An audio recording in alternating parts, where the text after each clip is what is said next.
Hey everybody, my name's Allison Shirley. I'm Miss Shirley's daughter. I'm currently here in my dorm room in South Korea where I live, and last year I used to live in Europe. While I was in Europe, I had the opportunity to visit a country called Poland, where I went to Auschwitz concentration camp. My mom said you guys were learning a lot about the Holocaust in World War II and the stuff that happened during that time, and asked me to make a video of a couple of pictures I took while I was at Auschwitz, as well as a little bit of commentary about what I went through, how I was feeling when I went through, and a little bit of history behind the place. So, the next couple minutes, I made a slideshow for you guys, just with a few things about Auschwitz.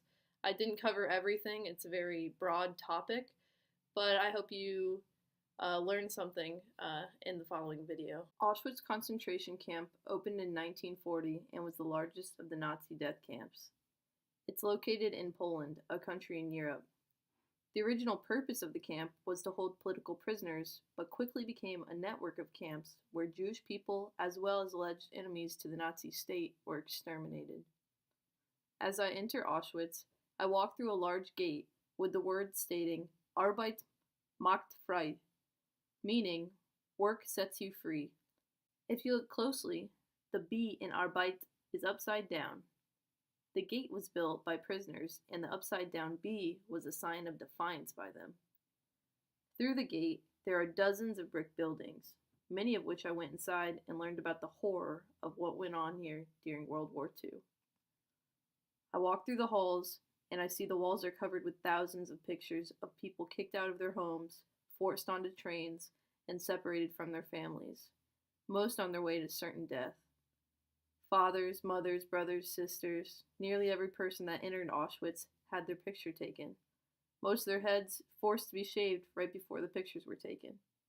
I remember feeling so incredibly sad, I can still feel it now. Looking at the pictures, and right below them, the date that they were killed, I saw two pictures, two identical twin sisters. They were both killed days apart. They couldn't be older than 10. I will never comprehend how any of this ever happened. I walked into every building, some buildings with piles of belongings from the prisoners, their assets stripped from them upon arrival. The room full of suitcases affected me the most. I was unaware before visiting Auschwitz that most prisoners were sent straight to the gas chambers upon coming. Very few were actually held as prisoners and sent to forced labor. I saw the suitcases and thought to myself, these people actually packed their belongings, having no idea all of their things would be immediately taken. They had no idea they were all being sent to die. In their wildest dreams, they had no indication at all what they were getting sent to. I walked outside. In front of me was the death wall. Its name appropriate, as this is where nearly all who were given death sentences were executed. Several thousand people shot dead just for being themselves. This is the main place people pay their respects to the lost lives. I saw many flowers lined up. I slowly made my way to the crematorium. It was a cold day in February, and I remember thinking how cold I was. Even bundled up in all my layers, I felt frozen.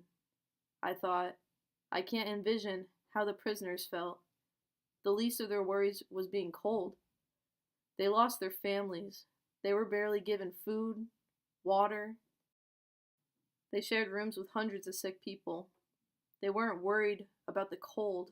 They were fighting for their lives, to stay alive, and ultimately, they died.